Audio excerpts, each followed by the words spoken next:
Misalnya orang seperti Gibran Rakabuming Raka, Wakil Presiden Republik Indonesia saat ini.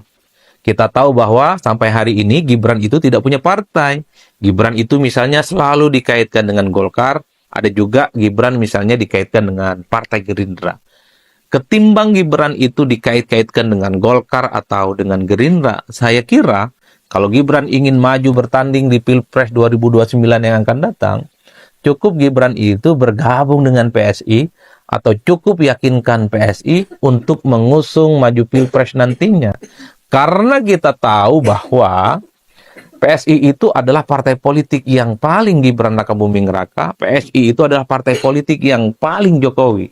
Dan bahkan kita tahu Ketua Umum PSI itu adalah adiknya Mas Gibran, yaitu Kaisang Pangarap, yang saya kira masih bisa dibicarakan dari hati ke hati soal tiket maju dari PSI.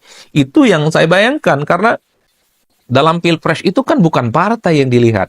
Yang dilihat itu adalah figur, sosok yang kemudian diusung. Per hari ini, saya kira Gibran itu punya modal sosial, punya modal kapital, popularitas, dan elektabilitasnya relatif kompetitif untuk bisa maju di 2029. Sekalipun nanti misalnya yang dihadapi itu adalah orang seperti Prabowo Subianto, dan seterusnya, dan seterusnya. Jadi, itu yang saya bayangkan dengan pikiran-pikiran liar. Jadi Gibran itu cukup bisa maju melalui PSI. Nah, yang kedua, orang seperti Anies Baswedan. Kita tahu bahwa pendukung Anies itu kan selama ini teriak-teriak, Anies dijegal, Anies didolimi, Anies itu kemudian dalam tanda kutip ya dikucilkan secara politik dan seterusnya dan seterusnya. Anies Baswedan tidak perlu lagi capek-capek untuk mendirikan partai politik baru jika ingin maju di 5 tahun yang akan datang. Anies dan para pendukungnya tidak perlu lagi membuli PKS yang dinilai ikut meninggalkan Anies gara-gara tidak bisa maju dalam Pilkada Jakarta. Anies cukup misalnya meyakinkan Partai Umat, partainya Amin Rais. Kita tahu bahwa Partai Umat itu adalah partai yang paling Anies Baswedan selama ini. Dengan Partai Umat, Anies sudah bisa maju, mendapatkan tiket. Dan kita tahu bahwa Anies itu adalah orang yang saya kira popularitas dan elektabilitasnya kuat di atas rata-rata, bahkan menjulang sampai langit ketujuh.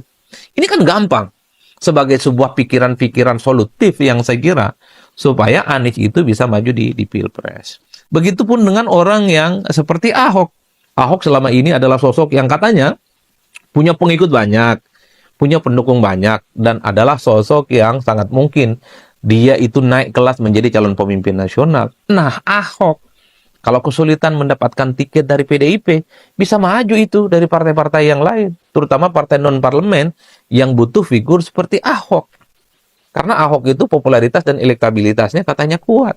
Oleh karena itu, Ahok tinggal yakinkan partai-partai yang tidak lolos parlemen siap mengusung Ahok, supaya partai non-parlemen ini ngasih tiket dan juga memberikan faedah dalam pileg. Siapa lagi nama-nama yang dikira top? Orang seperti Fahri Hamzah, yang selalu kritis dan kelihatan berpihak kepada rakyat. Fahri Hamzah bisa maju dari Partai Gelora.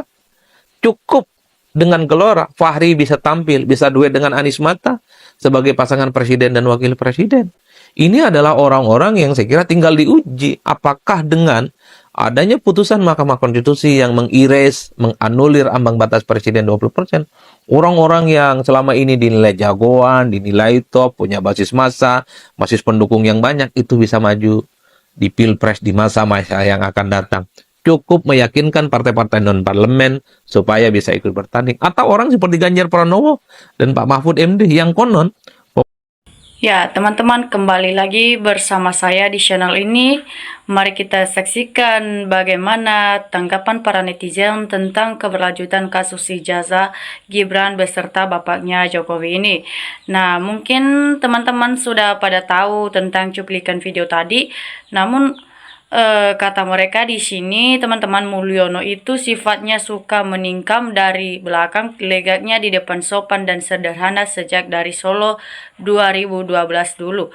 Nah, sikap Mulyono itu ataupun sifat Mulyono itu, ya bisa kita mengatakan itu adalah alim, ya baik di depan namun di belakang munafik.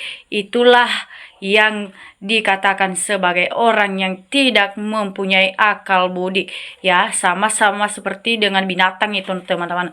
Ya, jadi semoga Pak Mulyono ini karena telah memakan banyak uang negara Indonesia ataupun telah banyak yang dia korupsikan uang negara Indonesia, maka harus segera diadili dan dipenjarakan saja, ya karena sikap dan sifatnya yang seperti ini bikin negara kita muak melihat sifatnya seperti ini. Nah, jadi sebaiknya Pak Mulyono ini diseretkan saja di penjara daripada bikin negara kita bertambah masalah lagi hanya karena gara-gara satu orang ini bikin negara kita jadi tidak aman-aman saja.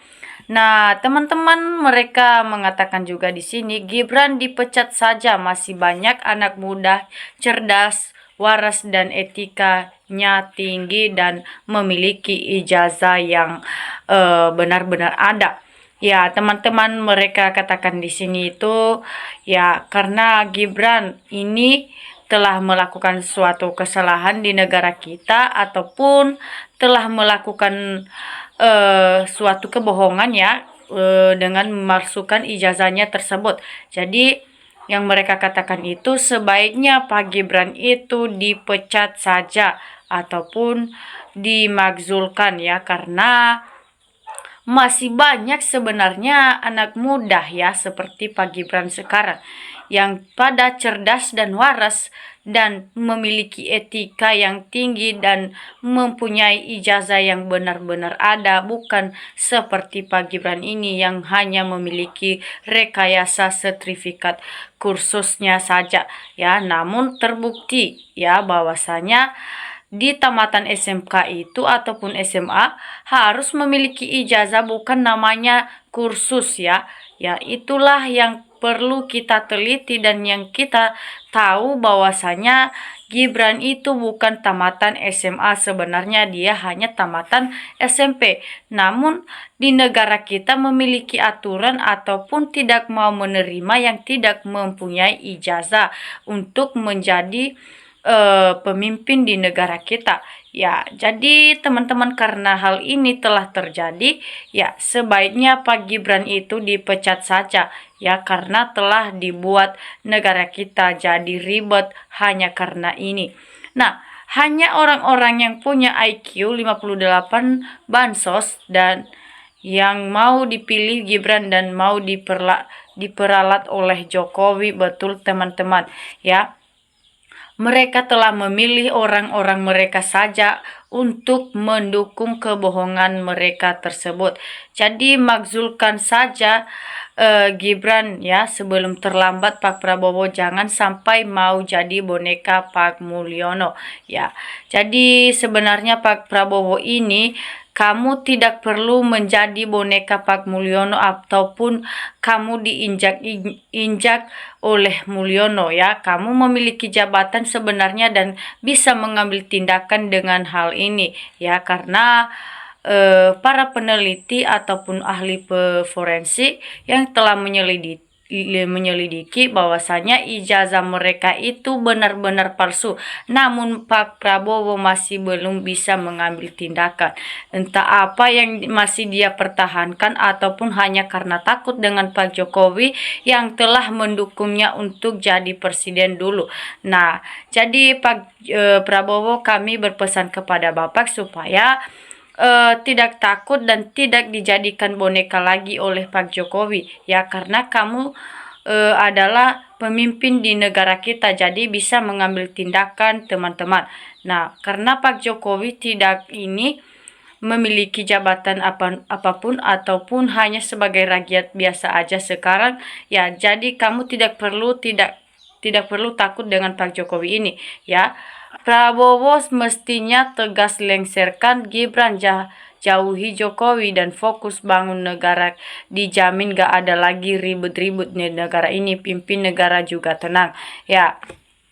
Sebenarnya yang mereka katakan ini teman-teman mengenai kebaikan di negara kita kepada Pak Prabowo ya. Sebaiknya Bapak Prabowo itu dilengsarkan saja Gibran dan Pak Prabowo harus menjauhi Pak Jokowi nanti biar fokus dia di negara kita ini untuk membangun dan memajukan negara Indonesia tercinta ini teman-teman. Nah jadi nggak ada yang dipilih Gibran sampai kapanpun. Keluarga Mulyono sudah menjadi catatan hitam di masyarakat ya. Mereka tidak mau percaya lagi terhadap Mulyono yang telah melakukan suatu kesalahan di negara tercinta ini teman-teman. Ya, setuju 100% Gibran dipecat, banyak alasannya karena tidak mempunyai persyaratan ijazahnya asli. Ya, karena mulutnya yang sangat keras itu tidak bisa diadili,